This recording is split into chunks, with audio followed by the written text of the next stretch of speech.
Hello, this is TC Huffman with Granular Agronomy, and I'm here today to talk a little bit about granular decision zones. So my counterpart Darren Vaness did a nice video last week talking about how you can utilize yield data to enhance your management zones that you're using on your farm, and can use that yield data to then get a more accurate picture of what you're going to do and how you make recommendations. So often I get asked, how do you build your recommendations and where does that information come from?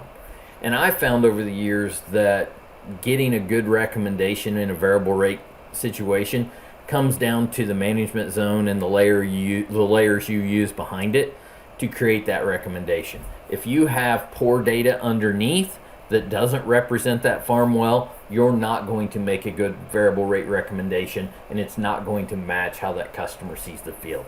So in our example on the screen, you can see our Surgo data on the top left, which is our soil type information that we've had around for years. Our ERU, which is our environmental response unit, is actually Surgo soil data that has been ran through a elevation program and also with some watershed information to start to move around those soil types and those lines and to get a little bit more consistency with how the field actually lays. At the bottom, you'll see where we've built a multi-year yield analysis map on this farm, where we take multiple years of yield data and find out the places where it tends to yield higher or lower. The more years of yield data, the better. I'm showing 3 here, but I would love to have more and more years in this example if I had it. And then you see that comes into a granular decision zone in the far right. So what does that mean for my recommendation?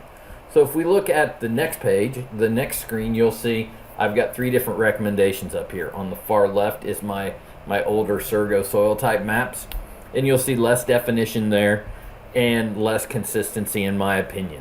My ERU, which is our upgraded soil lines, you'll see a little bit more definition. And then over on the far right, you'll see the granular decision zone, where we're bringing in both yield data and soils data to affect that map and that recommendation. Whichever zone you use, it needs to look the way the field looks when you farm it as a customer. So when you're going across that field in the combine, or you're going out there to plant it, if your decision zone, if your management zone doesn't match your field, how you see it, then something's wrong in the information in the background, and we need to dig deeper. But getting a good management zone is essential to getting a good variable rate prescription that you can use on your farm. Thank you very much for listening today. If you have any questions, feel free to reach out to your Granular Agronomy agent to learn more.